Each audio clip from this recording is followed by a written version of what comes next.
Bienvenue à tous pour cette suite de vidéos sur les fonctions récursives. Alors, déjà dans cette vidéo, nous allons tout simplement continuer ce que nous avions déjà pu avoir dans les vidéos précédentes.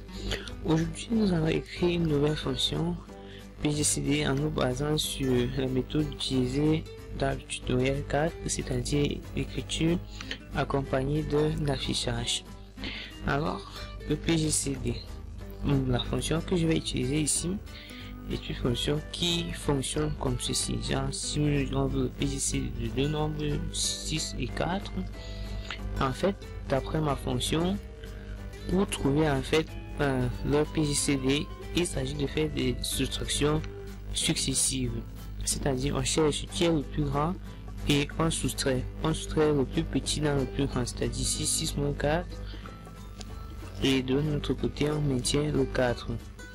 Là on obtient, ici on a obtenu 2 et 4 après exécution bien sûr. Lorsqu'on a 2 et 4, on cherche qui est le plus grand, on voit c'est 4, on conserve le 2 et on fait 4 moins 2. On obtient donc 2 et 2. Là on s'arrête vu que on fait des soustractions successives jusqu'à ce que les deux nombres soient égaux. En fait, les deux nombres on cherche leur PGCD doivent être égaux. On s'arrête. Du coup, je vais commencer par donner la signature de cette fonction que je vais appeler directement PGCD. C'est que tout soit en minuscule.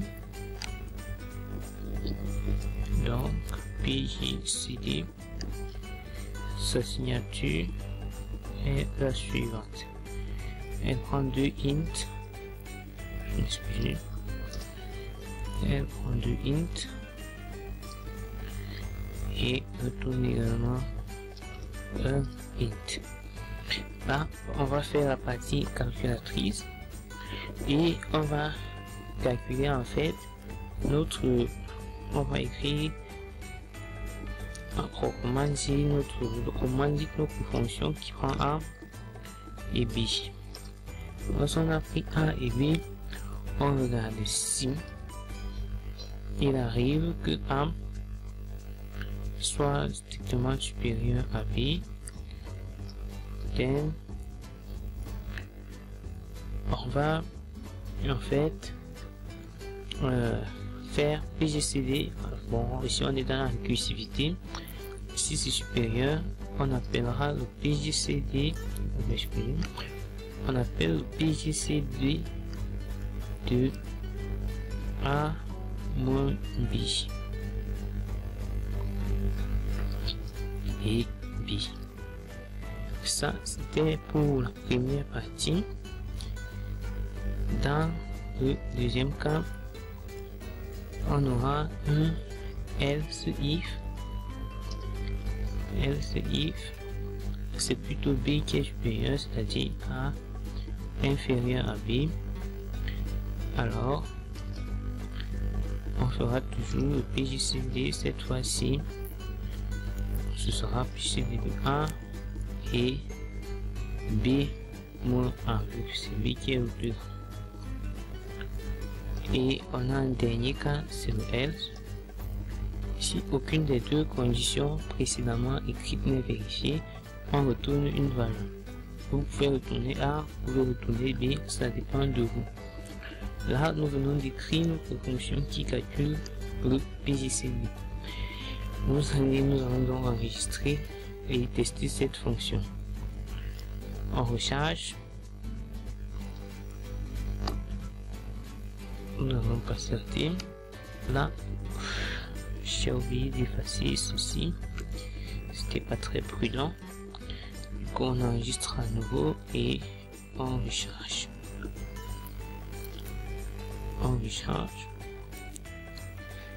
Ils me disent que la fonction a bien été chargée.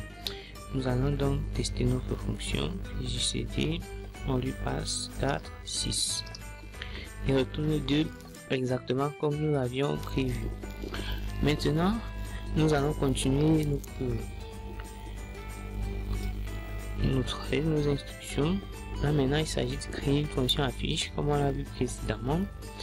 Ici on va faire une fonction affiche qui aura pour signature la prise de 2 int. Elle prendra 2 int et retournera une chaîne, un tableau de caractères. On va faire voilà. Dans son écriture, affiche prendra A et B. Et puis on va essayer d'afficher toujours comme en mathématiques PJCD 2, PJCD 1, on va ajouter A, Prosperous on utilise show toujours comme dans le tuto précédent, et PJCD show A plus, on associe la virgule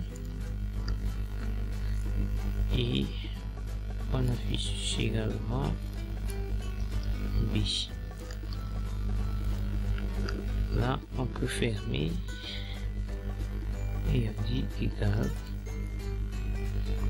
Là on vient définir notre fonction pour l'affichage. Dans un deuxième temps, il conviendra maintenant d'écrire une fonction qui va appeler toutes ces deux fonctions. C'est carrément pareil que dans l'autre tuto. Vous allez voir qu'ici en fait il réécrit en fait les mêmes choses que dans le tuto précédent. Du coup on fait donc PJCD, je sais pas si vous voulez la signature, très simple. PJCD aura la même signature que son compère tuto, et dans l'écriture on aura A et ceci va recevoir. Alors ici on commence par appeler la fonction affiche à qui on lui donne exactement les mêmes paramètres, et ensuite on aura tout notre show comme dans le tuto précédemment vu. Alors ici on va mettre le PJCD de A et B. Et ici on pourrait dire qu'on a fini avec notre fonction. Du coup ce qui va rester à faire simple, c'est enregistrer et recharger cette fonction dans votre fichier. Pour recharger le fichier, et là on dit tout a été bien pris, et lorsque vous faites PJCD prime 4 et 6, on affiche exactement PJCD de tel égale à tel.